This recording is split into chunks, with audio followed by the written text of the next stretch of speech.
Just about 19 minutes after the hour of 7 o'clock, welcome back to the Now Morning Show. Now, usually during the carnival season, people engage in excessive amounts of eating, drinking, and partying, but there could be numerous side effects to what we can term as binging, and we're going to be discussing some of them this morning. Joining us, of course, is psychologist and life coach Billy Sterling Lewis. Billy, good morning. Thank you so much for joining us on Now. Good morning, and thank you for having me. Now, first of all, let's talk about what binging really means in terms of that excess that people sort of engage in, especially during the carnival season. Yes, well, binging, actually, as you used that word just now, is the excessive indulgence in any substance. So you could binge on food, you could binge on drugs and alcohol. There are persons who may even binge sex. Of course, that just more goes further than just promiscuity, but it's just doing something in an excessive amount in a short space of time. And by doing that, it sort of floods the body, including the brain and the part of the brain that have to process and the part of the body that has to eliminate any toxins from it. It overloads it. It just puts a lot of burden on it. And so you have the effects coming through the body. Yeah. Now, people often say too much of one thing isn't good. And so let's see if we can break down each. So let's talk about, let's say, alcohol and drug use. What sort of effect is that going to have? Let's look at short-term and also long-term effects. Right. You know, the thing about alcohol and drug use is that there's so many effects that can happen just from a single use up to repeated chronic use. Okay. So if you're binging on alcohol or drugs, meaning that you're using large amounts over a short period of time, we tend to say about 2 hours. And we see a lot of that happening during festival seasons. People would say, I don't normally drink, so I will take a drink tonight and I will do my little extra tonight, or I don't normally smoke. But what happens is what we call the acute effects will begin to happen from the first use because it goes into the body, goes to the bloodstream, goes to the brain, and begins to activate those effects. But if you continue to pack that substance in, for instance, you use alcohol, you have not been, as we say, chasing it, giving your body time to metabolize it in a little bit in between the drinks, then you begin to see the effects in your mood and your movement, especially. You probably start with your movement and your mood. For instance, alcohol, as you begin to pack more in, drink more, will begin to make you feel a little bit more relaxed and loose. And that's because alcohol is a depressant. The more you drink over that time, eventually it will begin to shut the body down because alcohol is a poison. Yes, ethanol, the different aspects of alcohol actually become toxic to the body. And in excessively large amounts, it can cause you to have sick feelings like nausea. You may throw up, you may have cold sweats, and it could go as far as leading to sudden death, alcohol-related sudden death.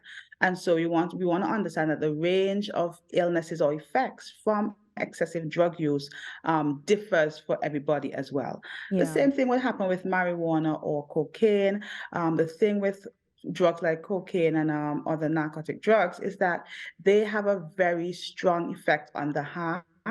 And one of the things that we could see happening is that the heart could stop if there's too much and nothing in between in terms of the cocaine use. We don't have so much heroin in Trinidad and Tobago, which is good. Yeah. But those are the kind of effects we'll have with those drugs. In terms of long-term effects, I was hoping that we can touch on addiction because I know some of the drugs can be Yes. gateway into something else. And so can we speak up a little bit more about that one as well?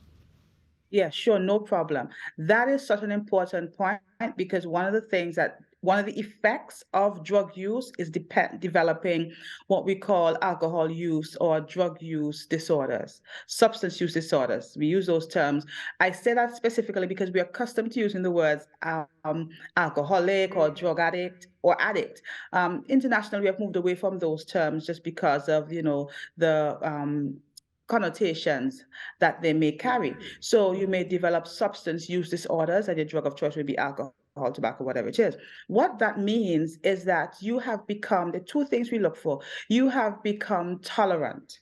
And tolerant means that you need more and more of the same drug to get the same effect that you initially got. So we talk about that first high, those initial highs, and you may have had it with a certain amount, but now you need more and more of that drug to get that first feeling. Yeah. The other thing we often see is the withdrawal, where when you stop using the drug, you become so sick and adversely affected that the only way to feel better is to reincorporate the drug into the body. So you have to go back and use. So in persons who have alcohol use disorders, we find that they have to just wake up and feel steady. They have to get a drink. If they have stopped using for a few hours, even if not sleeping, they have to get a drink to feel steady. And that leads to also behavioral problems. So we see a lot of things happening. There's a lot of aggressive behaviors because the brain is being affected, relationships are being affected, and their regular duties and responsibilities are often neglected. And that's with Yeah. any of the drugs, the alcohol, the tobacco, the cocaine. Marijuana does have a different effect. Please allow me to say this quickly. What we see primarily with marijuana is what we call a motivation syndrome. And that is where they become so relaxed that there's a less drive, no urgency for many things for persons who use marijuana in excessive amounts. So yes, we don't see much of the overdosing with marijuana, but there are other psycho-emotional effects that come from marijuana misuse. Yeah. Now, Billy, can we also talk about partying? Because, I mean, there's this term now, we go in right down till we lie down, right? And so we know it's the carnival season. We know people may want to go this fest and that sort of thing. Is it wrong if it's just for a short period in the carnival season? Or is it that it's going to be excessive? May you may want to fet and fet and fet? I mean, is there such a thing as too much partying? Well, in terms of party, there's a term, in terms of party, let me finish that line. In terms of partying, there's a different element, there's a different substance that's being used, and I want to call it substance, and there's different effects. I love the term mass hysteria. And one of the things that happens with partying is that you are being impacted by the music, which is actually scientifically shown to affect us, primarily in good ways. And then you're also being impacted by the environment, the people around you. So there will be a lot of pressure, believe it or not, adults deal with peer pressure. And so is there too much partying? As we said, generally, too much of anything is not a good thing. But what you want to look at for you is how is this environment impacting me? Am I still able to make sound decisions in the moment? My reaction time, we talk about reaction time with alcohol use, but in the moment, if I'm incorporating substances and the music, which is already having me feeling really relaxed and loose, am I still able to make good decisions? And are my surroundings allowing me to be safe and keep alert? Now, you want dancing and good community are important things for mental health, so we recommend it. But the excess of it, in terms of especially unhealthy excess of it, can become more harmful than helpful. So if you're in a place where you know you're exposed to dangers, if you're gonna end up in a risky behaviors, one of the things we see happen a lot is the risky behaviors. So we have seen HIV and other STI cases spiral with environments like this. Again, if it's affecting your judgment and your ability to make really good decisions, your reaction time, then you may want to cut back and at least give yourself some space between how you're doing it. Yeah, and can we also talk about excessive eating? Now, we may not see this too much during the carnival season, but people also do eat excessively. I know sometimes it's linked to sometimes depression, where sometimes when you're depressed, you just eat as some sort of coping mechanism. So can we speak about that? But also, can we speak about how it sort of affects different ages? So, for example, what will it look like for a child who is excessively eating versus an adult? Yeah, that's a good one. I'm glad you brought that up because in our region it's not addressed much. And generally we speak to eating disorders, and eating disorders tend to be the symptom of something that's going on mentally, emotionally. And so we have children who could eat, and that could be motivated by stress, like you said, having feelings of low self-esteem. I've seen children and adults too. And so the way a child would look, they will just generally eat, and they will probably tend to eat more high-calorie foods. And that would begin to manifest in their health. They may gain weight, they may become more sluggish, less ability to concentrate. Older persons, we see some of the similar things happening, but what happens often with the older persons, especially our teenagers and young adults, they may develop bulimia, where they may not only pack the food in and eat a lot, but they may try to now expel it through using laxatives and vomiting. And this, like I said, often starts because of something that's happening in their mind, in their psyche, their self-esteem, the trauma responses. And it's a way of courting or protecting themselves or feeling accepted in some way. So that generally will weigh the body down. If you're eating too much sugar and salts and processed foods, it is going to affect the body by causing illnesses such as diabetes. We have hypertension. We have so many cases now of juvenile diabetes coming up, and we are concerned about our children and our adults, the issues to other lifestyle diseases, including